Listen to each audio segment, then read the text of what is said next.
Hello everyone, welcome to my channel. मैं मीनू ठाकुर आपके साथ आज इस लेक्चर 2 में will try to complete the rest part of unit 1। Unit 1 नहीं, यूनिट 1 का पूरा कंप्लीट नहीं, यूनिट 1 लेसन नंबर 1। तो जो लेसन नंबर 1 है इस यूनिट में, उसमें हमारा आधा पोर्शन कल हमने एड्रेस किया, आज हमारा हाफ पोर्शन कंप्लीट होगा। तो इसके अंदर टॉपिक क्या है? Features and characteristics of entrepreneur. मैं बता दूं कि एंटरप्रेनर क्या होता है बेटा। एंटरप्रेनर आप ये कह सकते हो, सभी एंटरप्रेनर जो होते हैं वो बिजनेसमैन हो सकते हैं, but all businessman are not और कैन नॉट बी एंटरप्रेनर। यानी कि एक आपके अंदर वो क्षमता, वो आपके अंदर वो एबिलिटी जो आपको सबसे डिफरेंट बनाती है, वो आपके अंदर एक क्वालिटी कि आप हमेशा रिस्क लेने को तैयार हैं, आप नया चीज़ को मार्केट में उतारने को तैयार हैं। जनरली हर कोई ऐसा काम नहीं करता। देखते हैं ना, यार मैं बिज़नेस वो करूँगा जो ऑलरेडी मार्केट में चल रहा है, क्योंकि भैया मुझे रिस्क नहीं लेना। जितना रिस्क कम होगा प्रॉफिट मार्जिन भी उतना कम होगा।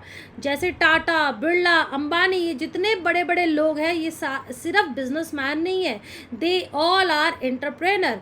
इनके अंदर वो कैपेबिलिटी है to invent new in the market, to bring new product और new service in the market, right. तो फीचर्स और कैरेक्टरिस्टिक्स में हम देखते हैं, अगर फीचर प्ले की बात करें तो एंटरप्रेनर वो है जो आपके लिए एक डिफरेंट रोल प्ले करते हैं, ठीक है। और वो अपना वैल्यूएबल जितने भी फाइनेंशियल रिसोर्सेज होते हैं जो ऑलरेडी स्कार्स हैं, उसको इस तरीके से ऑर्गेनाइज करते हैं, इस तरीके से मैनेज करते हैं प्रोडक्शन फंक्शन में, जो उनको बेहतरीन रिजल्ट ला के दे।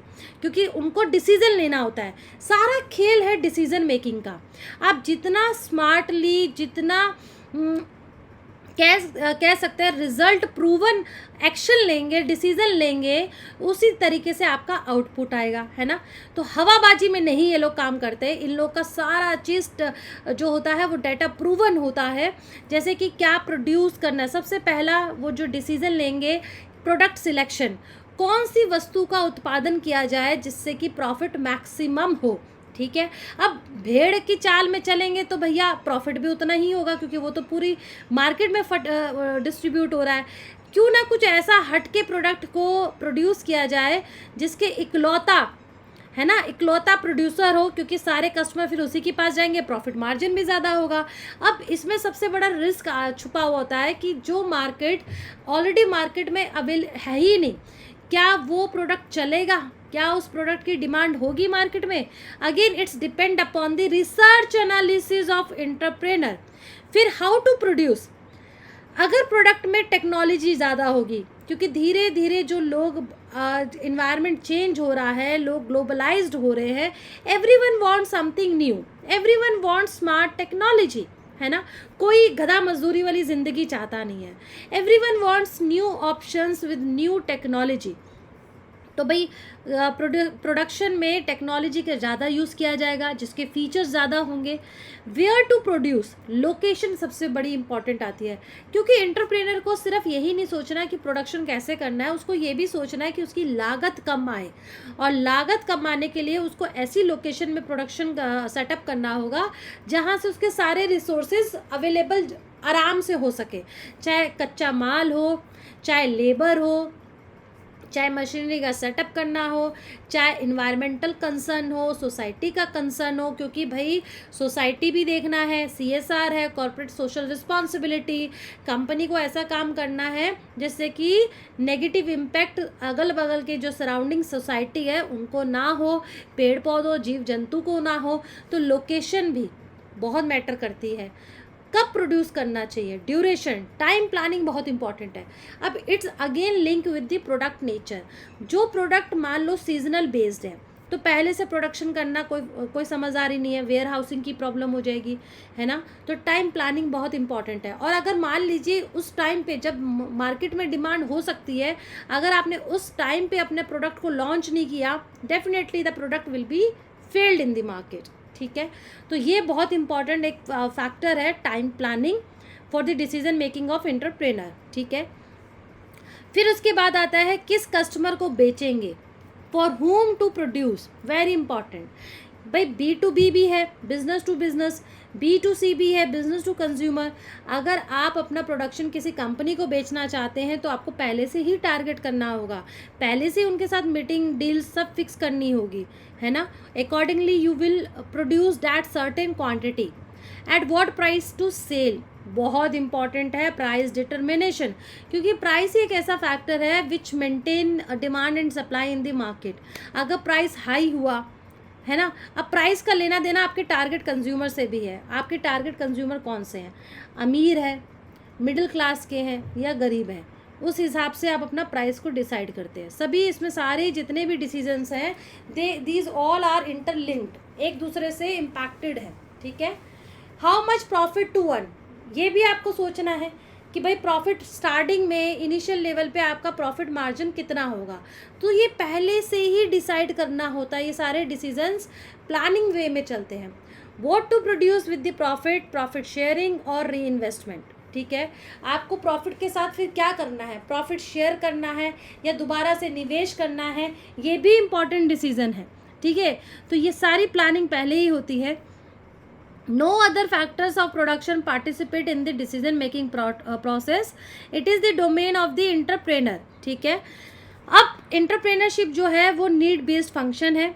अगर लॉजिकली आउटकम देखें, कोई भी प्रोडक्ट है, सर्विस है, जो भी इंटरप्रेनर ऑफर करता है उसके अंदर एक यूटिलिटी है। यूटिलिटी का मतलब ये होता है capacity of the product in regard of providing satisfaction or in regard of satisfying the product to the satisfying the customer in relation to the product। हर एक प्रोडक्ट की यूटिलिटी होती है ना। जितनी यूटिलिटी हाई होगी वो प्रोडक्ट उतना ही market में डिमांड में रहेगा, वरना नहीं रहेगा, है ना। Satisfaction, capacity of the product is very very very important. Production is not for the self consumption but is offered for sale in the market, ठीक है।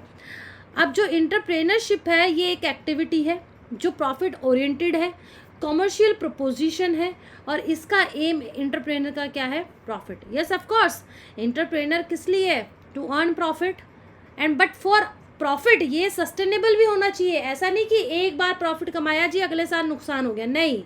It's a long process, it's a consistently process. उसके लिए planning, maintaining good interpersonal relations, problem solving, risk bearing, goal setting, decision making process, everything needs to take place in a better manner. High level of confidence is very very very much required in the entrepreneurship skills. आप जब तक confident नहीं है आप कुछ नहीं कर सकते, क्योंकि जब भी बात आएगी ना बच्चे रिस्क की, तो रिस्क वही ले सकता है जिसके अंदर आत्मबल स्ट्रांग हो, क्योंकि कॉन्फिडेंस से ही आपको अपनी सारी चीज़ें पॉजिटिव करनी होती है। अगर आप सडनली कंफ्यूज्ड हो गए, अंडर कॉन्फिडेंट हो गए, तो आपकी सारा प्लानिंग, सारा कुछ डगमगा जाएगा। तो this factor is very important in build of this entrepreneurship activity. These qualities, skill, aptitude, vision, capabilities differentiate the entrepreneur from the owners of other factors of production as well as the managers. Entrepreneur is the owner of the venture. He has employment generation capacity. He is a creator of wealth. बहुत बड़ी बात है, बहुत ही broad है, समुंदर है, एक पूरा समुंदर जो समाया है वो किसी एक इंटरप्रेनर के अंदर समाया है, ठीक है। अब बात करते हैं कैरेक्टरिस्टिक्स की। If we go through the business history of India, अगर हम बिजनेस हिस्ट्री पे जाएं, हमने बहुत सारे लोगों को देखा जो सक्सेसफुल इंटरप्रेनर बने। टाटा, बिरला, अंबानी, रिलायंस कंपनी, मोदी, दालमिया, किर्लोस्कर और बहुत सारे other famous well known successful entrepreneurs जिन्होंने अपना बिजनेस एंटरप्राइज स्टार्ट किया with small size and made good fortunes, है ना। बहुत छोटे से धीरूभाई अंबानी कहाँ से कहाँ पहुँचाया रिलायंस को वर्ल्ड लेवल पे। अब देखिए उनके बेटे की शादी होने वाले, पूरे वर्ल्ड लेवल पे गेस्ट आ रहे हैं, है ना। अब क्या क्या करैक्टरिस्टिक्स देखने को मिले हैं, क्या क्या सक्सेसफुल, क्या कैसे रह पाए ये सारे एंटरप्राइजेज, छोटे से बड़े उद्योग बने, कैसे बने, क्योंकि उनके अंदर था सबसे पहले हार्ड वर्क, ठीक है। Willingness to work hard distinguishes a successful entrepreneur from an unsuccessful one. सबसे पहले आपके अंदर हार्ड वर्कनेस होना चाहिए। आप उतनी मेहनत उतनी शिद्दत करना चाहते हैं, घंटों अपने लगाना चाहते हैं कि नहीं भैया मुझे अपना काम करना है, भले ही फेल हो जाए but still you believe in the hard work. ठीक है, तो सबसे ज़्यादा सबसे इम्पॉर्टेंट जो करेक्टरिस्टिक्स है वो है hard work. Second, desire for higher achievement. छोटा नहीं सोचना है, बड़ा अचीव करने का सोचना है। जब आप when you desire to achieve high goals in your life, in your business, then only you can put your efforts, है ना। अगर हमने छोटा अचीवमेंट सोचा है तो उसके अनुसार हम अपने एफर्ट्स लगाएंगे, उसके अनुसार हम अपने रिसोर्सेज का यूटिलाइजेशन करेंगे। But once you desire for higher achievement, definitely चीज़ें उस तरीके से जाएंगी, आप उतने कैपेबल बनेंगे, आप उतने ही हिम्मत वाले इंसान बनेंगे। Good organiser, very very very important.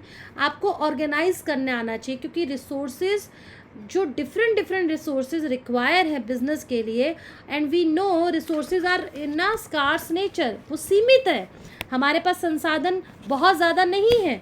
तो सीमित संसाधनों को कैसे बेटर वे में ऑर्गेनाइज करते हो, it's up to the quality of the entrepreneur.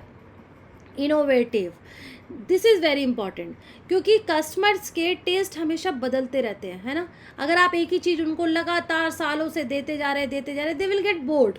तो आपको इनोवेटिव होना पड़ेगा। Time to time you have to bring innovation in your existing product to satisfy customers changing products need. ठीक है, ये सब हुआ करेक्टरिस्टिक्स। अब आते हैं need and functions of entrepreneurship. हम सब जानते हैं कि भाई न्यू अपॉर्चुनिटीज़ है, और वेल्थ अगर नई जॉब क्रिएट करनी है तो नया कुछ मार्केट में होना चाहिए, है ना। क्योंकि पूरी जो मार्केट है ग्लोबलाइजेशन में वो चेंजेबल है, चेंज हो रही है, टेक्नोलॉजी चेंज हो रही है। तो एंटरप्रेन्योरशिप की हमेशा हमें ज़रूरत पड़ती है, एक ऐसी एक्टिविटी जो इनोवेटिव आइडिया से, रिस्क से अपने बिजनेस को कहाँ से कहाँ लेके जाते हैं। फंक्शंस क्या है अगर हम देखें, जो कि बहुत इंपॉर्टेंट टॉपिक है आपके सिलेबस में, आइडेंटिफाइंग एंटरप्रेन्योरियल अपॉर्चुनिटीज़। सबसे पहला इंपॉर्टेंट फंक्शन है कि भाई आपको आइडेंटिफाई करना है अपॉर्चुनिटी क्या है, क्योंकि these opportunities are not realise by the common man. आप एक एज अ बिजनेस वुमेन, एक ऐसा as a entrepreneur, you have to identify कि कहाँ पे ऐसी अपॉर्चुनिटीज़ हैं कि जो आप बिज़नेस स्टार्ट करें वो आपका सक्सेसफुल बन जाए, है ना, आप जॉब क्रिएट कर पाओ। तो आपको सबसे पहले अपॉर्चुनिटीज़ को आइडेंटिफाई करना है। ठीक है, turning ideas into action.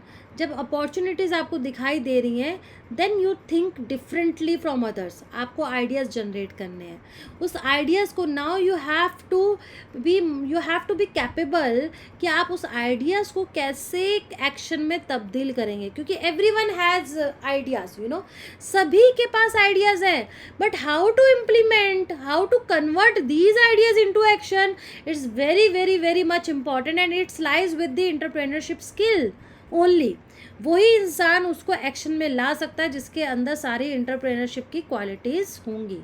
Then in सभी गोल्स को अचीव करने के लिए what he requires feasibility study, यानी कि प्रोडक्ट की लेकर जो वो प्रोडक्ट प्रपोज करेगा उसकी क्या डिमांड होगी, उससे रिलेटेड क्या क्या चैलेंजेस होंगे, उसकी क्वालिटी कितनी अप टू द मार्क होनी चाहिए, कितनी क्वांटिटी, कितनी कॉस्ट, कितने सोर्सेज लगेंगे, कितनी हमें लागत लेके उस बिज़नेस को सेटल करना होगा। एक ऐसा ब्लूप्रिंट कह सकते हो स्टडी का, जो आपका बिज़नेस प्लान होगा, जिसको हमने बिज़नेस प्लान या प्रोजेक्ट रिपोर्ट का नाम दिया। देन रिसोर्सिंग, हर इंटरप्रेनर को ज़रूरत पड़ती है बहुत सारे रिसोर्सेज की टू रन द इंटरप्राइजेज। आपने सब कुछ सोच लिया, अब बात आ रही है रिसोर्स की। ठीक है, तो ये सबसे इम्पॉर्टेंट है to ensure all the availability, all resources availability. मान लो आपके पास आइडियाज़ है, आप सब चीज़ कर रहे हैं, बट आपके पास रिसोर्सेज नहीं है, आप बिजनेस रन कर ही नहीं पाएंगे। तो आपको as a entrepreneur you have to ensure the availability of the resources. ठीक है, setting up of the enterprise. आपको इंटरप्राइज सेटअप करने के लिए कुछ लीगल फॉर्मेलिटीज़ को भी फुलफ़िल करना होगा।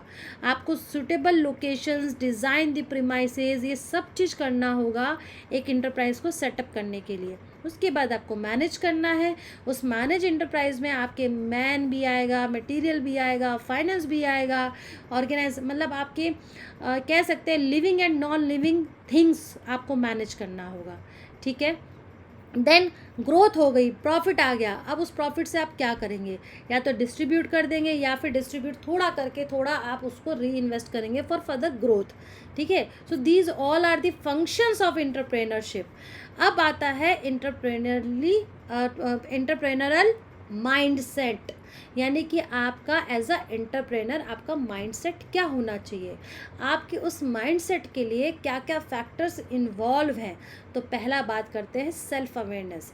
आपको अपने बारे में पता होना चाहिए, आपको अपनी वीकनेस, अपनी स्ट्रेंथ, अपना इंटरेस्ट, अपनी वैल्यूज़ पता होनी चाहिए। फिर आपको अपना पैशन आइडेंटिफाई करना होगा। कुछ लोगों से आप पूछो जाकर आपको क्या करना है, आपकी क्या अच्छी बात है, they would reply I don't no.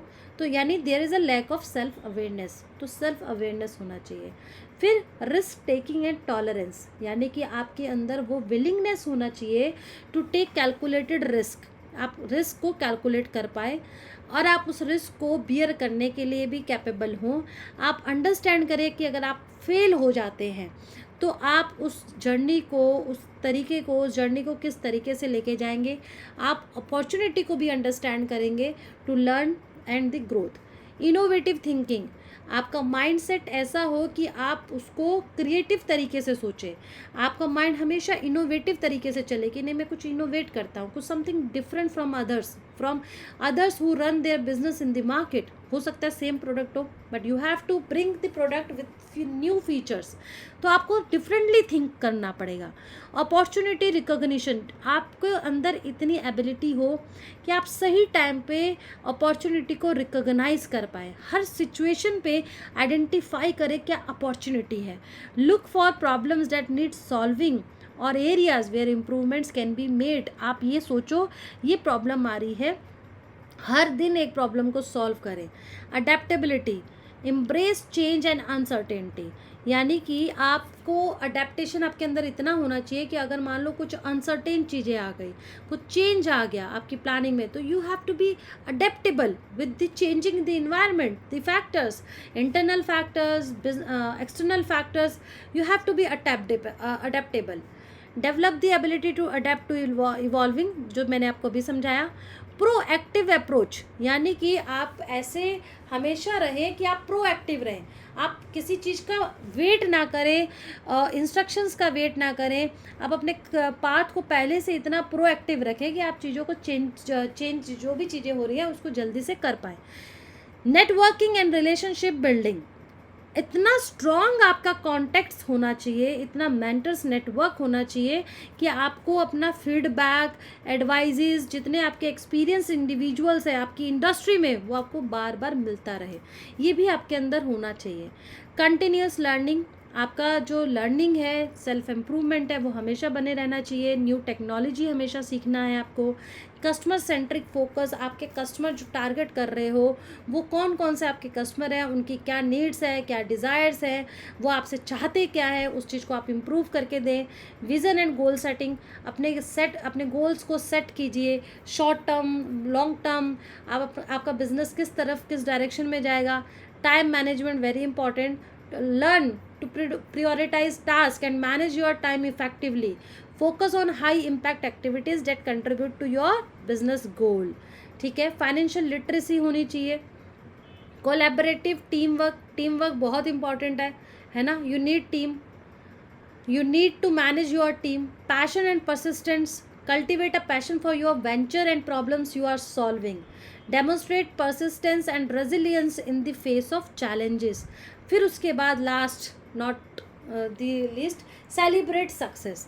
आप आपकी छोटी छोटी सक्सेस को सेलिब्रेट करें, एक्नॉलेज करें, चाहे छोटी सक्सेस है चाहे बड़ी सक्सेस है, और अपने कॉन्फिडेंस खुद को सेल्फ मोटिवेट कर पाएँ, ठीक है। तो ये एक ऐसा माइंडसेट जो वन टाइम डिसाइड नहीं होता, it is a continuous process, it is an ongoing process जो आपके माइंड को एसेस करता रहता है, आपकी माइंड की ग्रोथ को बढ़ाता रहता है, ठीक है।